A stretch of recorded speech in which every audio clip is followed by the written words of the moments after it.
Local 4 News starts now with a breaking news alert. Our breaking news involves messages of run, hide, fight to students on the campus of the University of Nevada, Las Vegas. Police officers have been responding to a, quote, confirmed active shooter. Las Vegas police say there appears to be multiple victims, but we don't have any word right now on fatalities. NBC reports police say the suspect has been located and is deceased. The shooting was reportedly at Beam Hall, home of the school's business school near the student union. We'll be getting new information and have an update during this half hour. Good afternoon, everybody. I'm Karen Drew.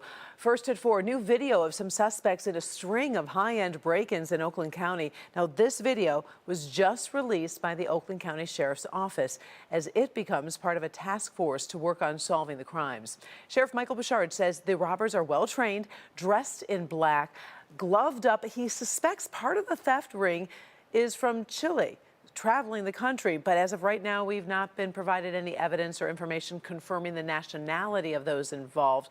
Now, the sheriff also says the thieves are actually using jammers that shuts down wireless alarm systems, and that could be a tip that they're operating in your neighborhood.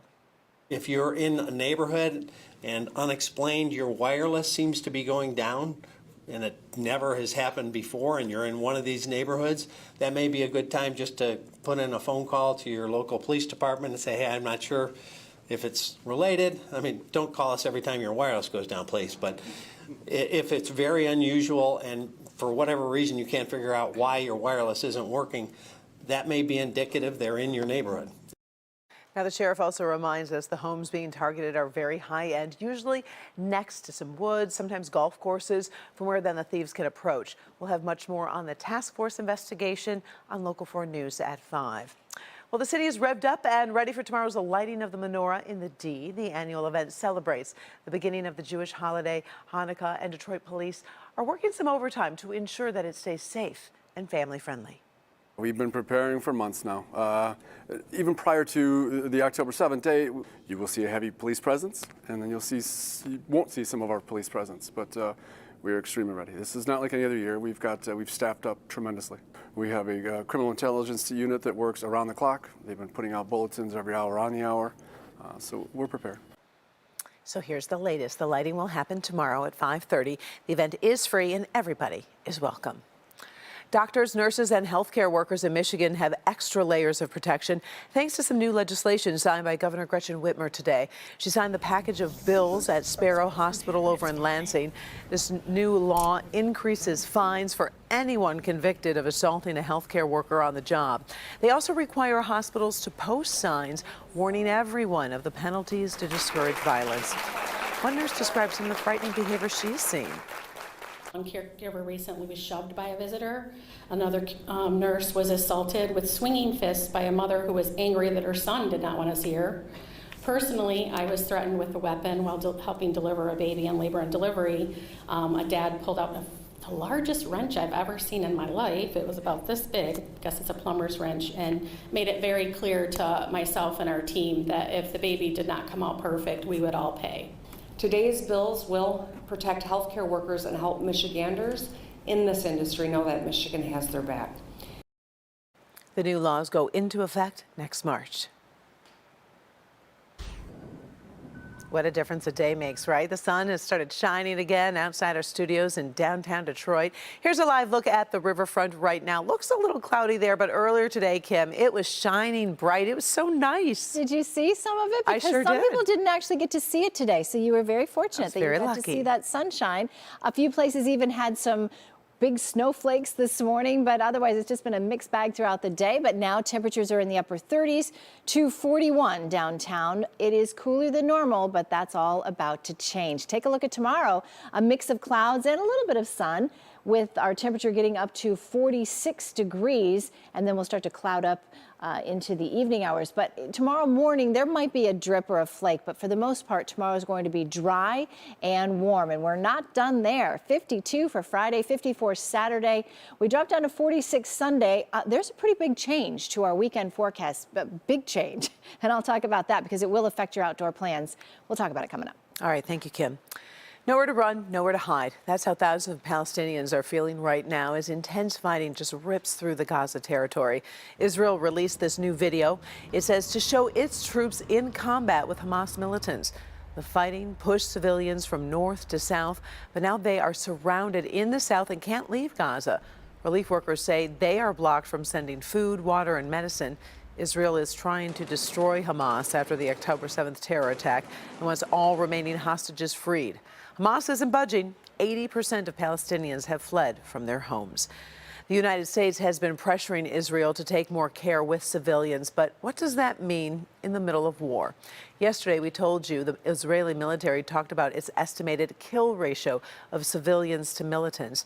Paula Tutman takes a closer look at how those numbers and policies are affecting our friends and neighbors very differently.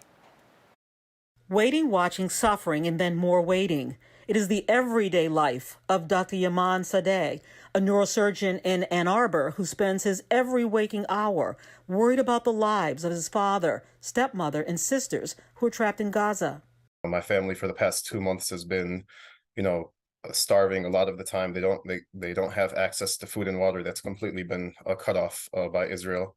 Waiting, watching, suffering, and then more waiting. That is the everyday life of 23-year-old Ella Ben-Ami, whose mother was just released by Hamas, yet her father is still being held hostage. She's just arrived in Detroit to bring attention to others that every breath she takes is filled with grief and fear. The big concern that I can possibly imagine that he will not be alive when he come back. It is all being made worse for Dr. Sadeh because he believes the lives of his loved ones seem to matter so little when the Israeli army confirms its kill ratio is 2 Palestinian civilians killed for every 1 Hamas militant, and then calls that ratio tremendously positive. That is, an incredibly, dehumanizing and just horrible quote overall, where it's basically an open admission of knowing the amount of civilian lives that are being taken. I trust my army. I really trust the IDF. I was in the IDF. I know that they know what they are doing. Professors Howard Lupovich and Saeed Khan, both historians at Wayne State University. There are basic codes of conduct for war. And in this conflict, you have one side, Israel, which adheres to them as best as it can. And I would say desperately trying to minimize civilian casualties.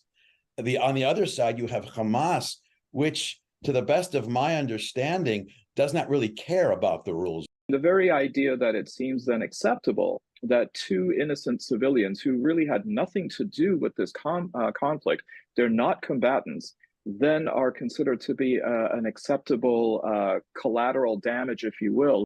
Despite studying the very things that tear the region apart, and despite one being Muslim and the other Jewish, they managed to be friends with very different views on the kill ratio. That is just astronomical by any calculation to see the disproportionality. The IDF doesn't get a pass here, but they do get some credit for trying to figure out a way to wage the war to at least reduce the number. I know that's not much consolation for grieving Palestinian families. Paula Tutman, Local 4. We'll have new information from the Middle East at 5 and then join Lester Holt for NBC Nightly News tonight at 6:30 as our coverage continues through the evening. Hollywood is mourning the loss of a TV legend. Producer Norman Lear has died after entertaining Americans for decades. Some of you may remember All in the Family. On 3, okay? 1, 2, 3. That classic sitcom tackled hot-button issues from racism to gay rights and religion. Its success allowed Lear to build a TV empire with Maude, The Jeffersons, and Sanford & Son, just to name a few. He was also a well-known liberal who also founded People for the American Way. In recent years, he reimagined his greatest hits with new casts and remained active very late in his life. We're told Lear died in his sleep last night. He was 101 years old.